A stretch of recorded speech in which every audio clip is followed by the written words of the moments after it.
terduga pelanggar masih dapat dipertahankan untuk tetap berada dalam dinas Polri. Ini kan berdasarkan dengan surat perjanjian antara Richard Eliezer dengan LPSK. Jadi dalam 6 bulan ke depan, Richard masih dalam perlindungan LPSK. Selain itu, LPSK juga tetap akan memenuhi kebutuhan-kebutuhan Richard seperti makanan yang steril dan sehat, kemudian kebutuhan akan rohaniawan, dan kebutuhan juga untuk kesehatan Richard.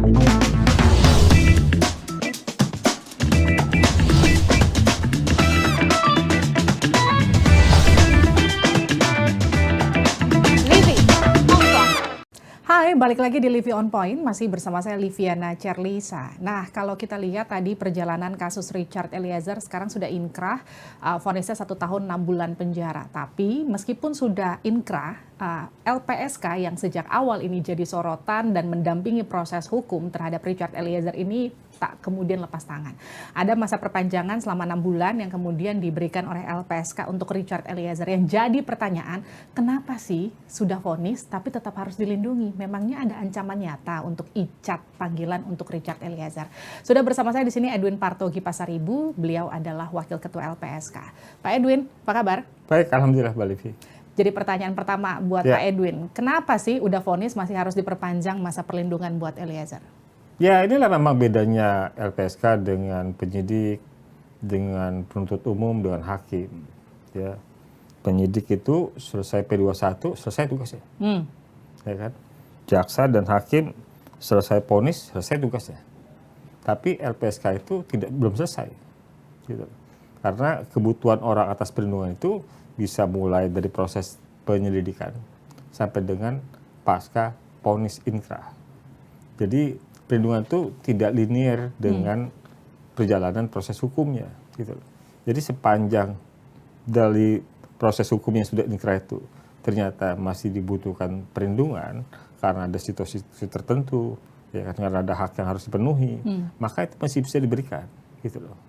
Jadi tadi saya sampaikan perlindungan tidak linear dengan proses hukum. Oke. Tapi pertimbangannya apa? Nah, pertimbangan pada kasus Baradae karena sebenarnya pertama Richard itu mengajukan permohonan perpanjangannya itu sebelum vonis berakhir ya. Oke. Dan kebetulan juga Mbak Livi, itu tanggal vonis berakhirnya itu sama dengan tanggal jatuhnya vonis itu sama dengan tanggal selesainya perlindungan untuk 6 bulan pertama. Kan perlindungan 6 bulan pertama dari 15 Agustus gitu loh.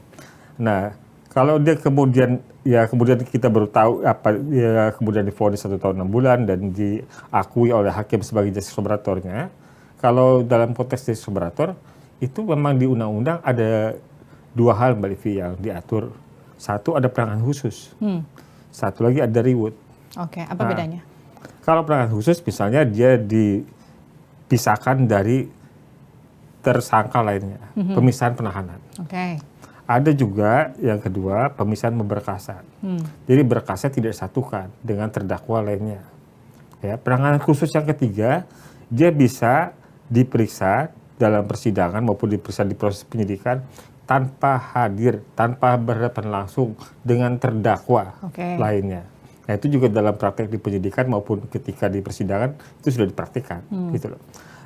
Yang satu lagi rewardnya 2. Satu yang yaitu keringanan penjatuhan pidana. Ya. Setelah dijatuhkan pidana, dia masih bisa mendapatkan itu hak-hak narapidana.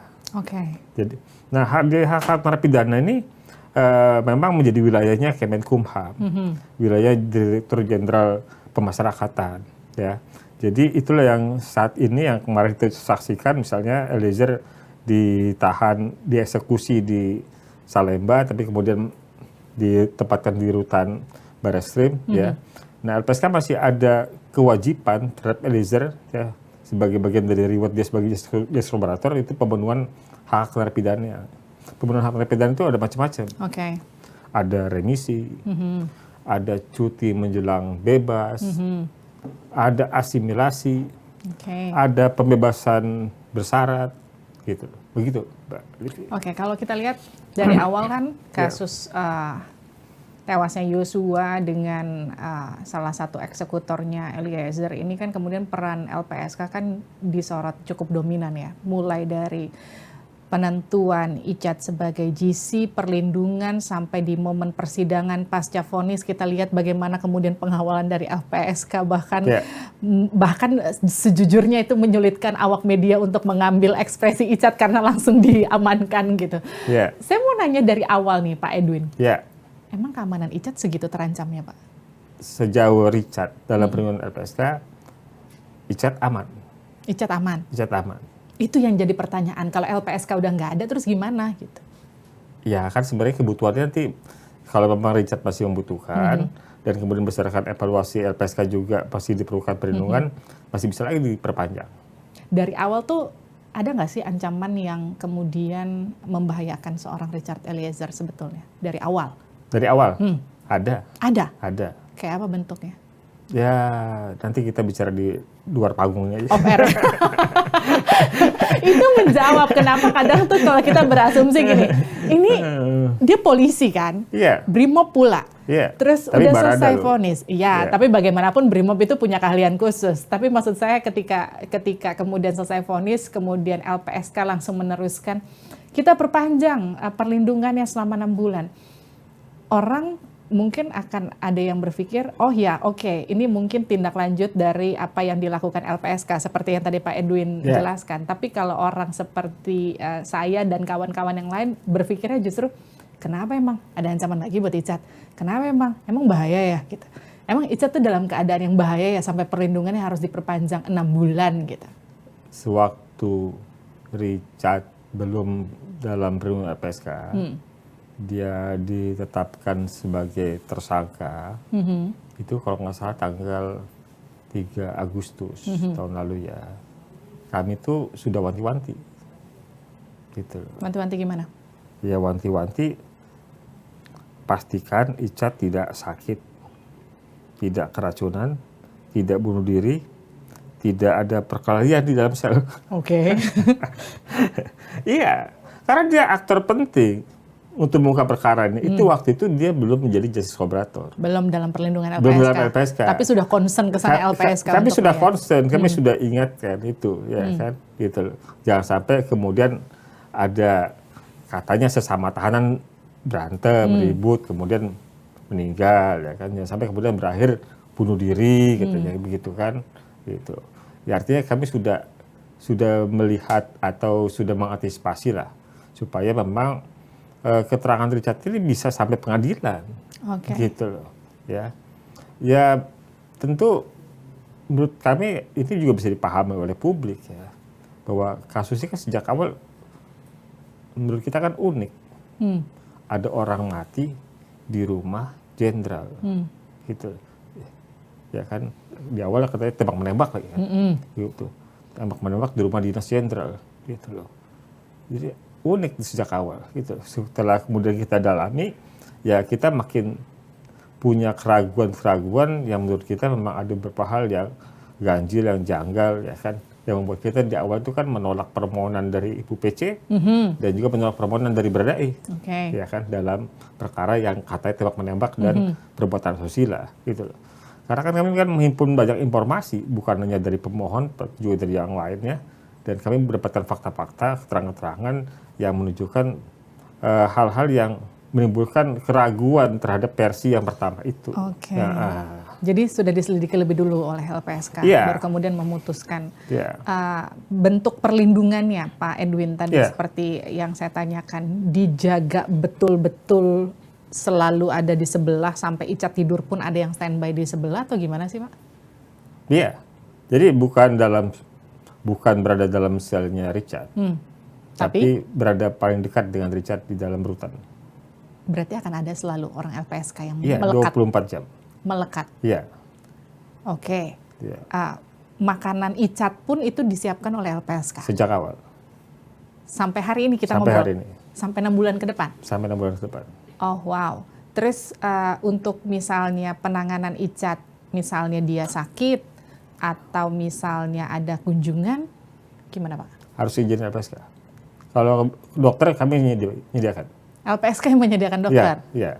Oke. Ya. Kalau keluarga mau bertemu pun harus izin LPSK juga? Iya. Iya. Oh, wow. Ketat banget ya, Pak? Iya. Seketat itu ya? Iya, memang kan kita memastikan bahwa situasi tetap aman. Gitu. Oke. Ya. Terus kalau kayak kemarin nih kita lihat, ini kan Icat di Bareskrim ya Pak, selama ini ditahan. Ya. Kemudian kan ada iring-iringan ke Salemba. Kita semua berpikir, oh Icat bakal ditahan di rutan Salemba. Terus kemudian kita berpikir Salemba, wih itu dia akan nyampurkah dengan tahanan lain? Ternyata enggak ya? Enggak. Itu gimana ceritanya Pak? Kita kena prank loh Pak. Kita pikir mohon Icat maaf bakal masuk di rutan kelas 2A Salemba itu. Ternyata enggak, balik lagi ke Bareskrim. Iya. Jadi gimana Pak? Kalau dianggap kena prank, ya mohon maaf, nggak ada maksud nge-prank. Ya. Tapi memang pembicaraan antara LPSK dengan Richard tentang akan ditahan di mana itu sudah kami diskusikan sebelum vonis dan sesaat setelah vonis. Oke. Ya. Jadi sebelum vonis itu kan kita belum tahu nih vonisnya berapa. Chat, nanti kalau kamu divonis, ya kan,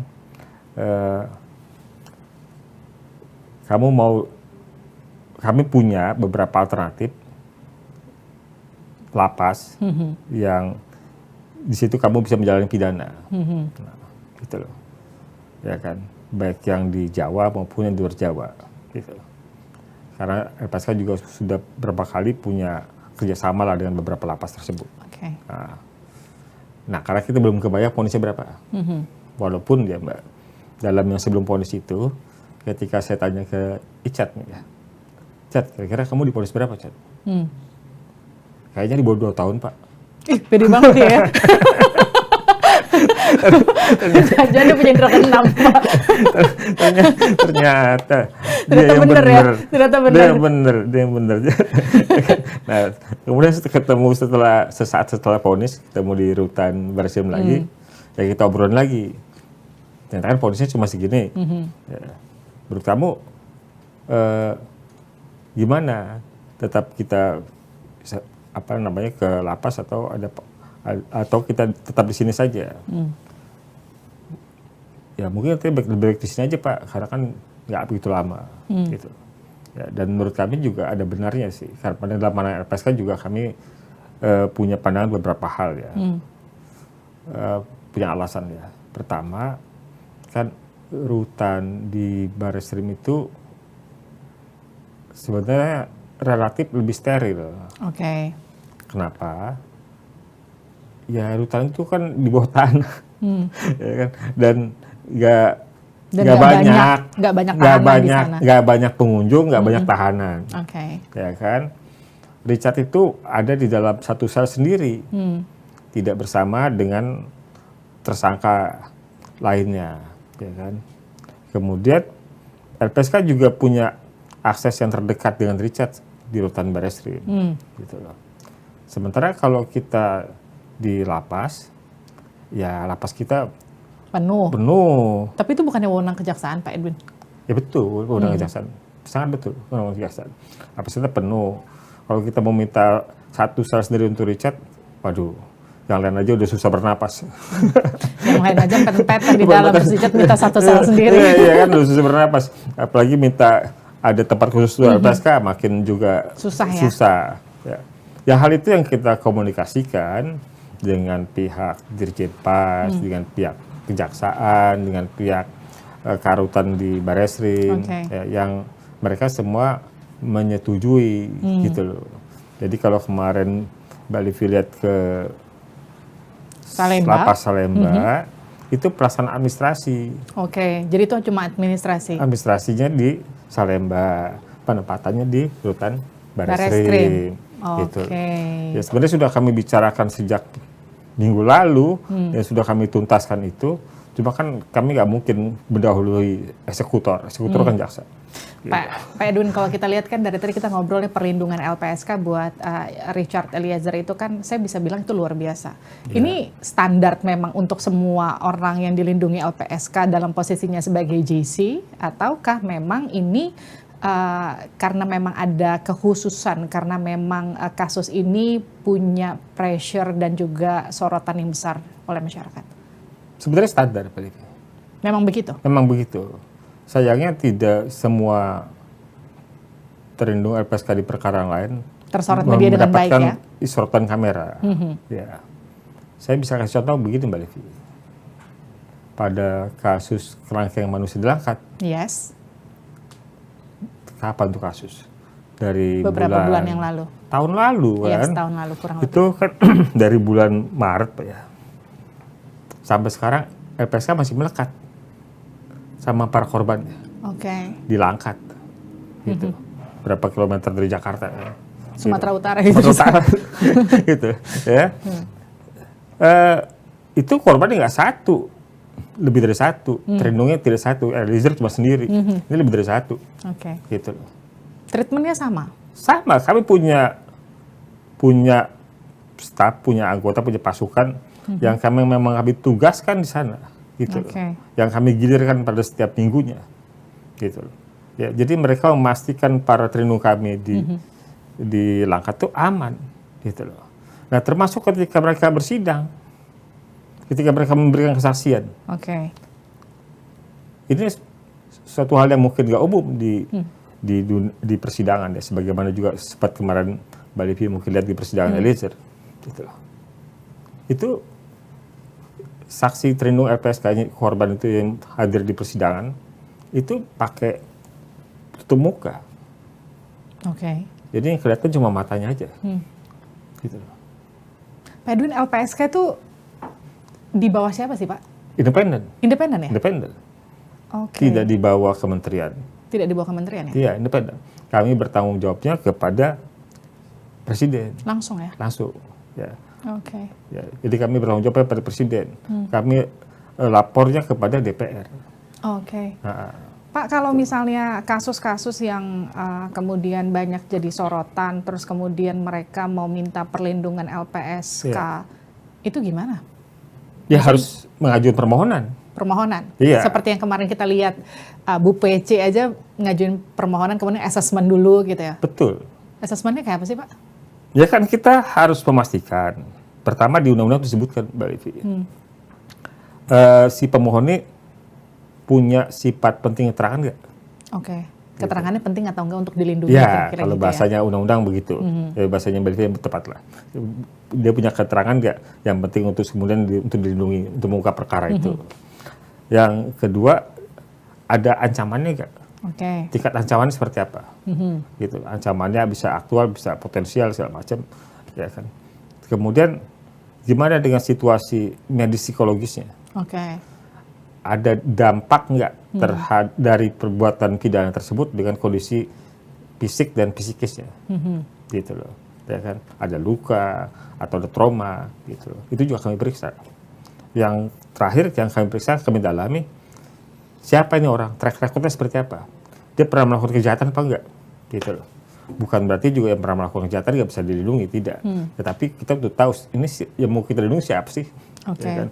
Kalau dia pelaku 378, jangan-jangan kita jadi korbannya juga. Oke. Penipuan. Kalau pada kasus David sebenarnya LPSK proaktif karena permohonannya belum ada. Untuk kasus David, bantuannya Untuk seperti kasus apa? David kan saat ini kan orangnya mengalami luka, Yes. dirawat di rumah sakit. Kalau dia punya kebutuhan bantuan rehabilitasi medis, kami bisa tanggulangi. Itu pembiayaan dananya dari mana, Pak? Dan alhamdulillah penyerapan dana di LPSK itu tahun lalu nyaris 100%.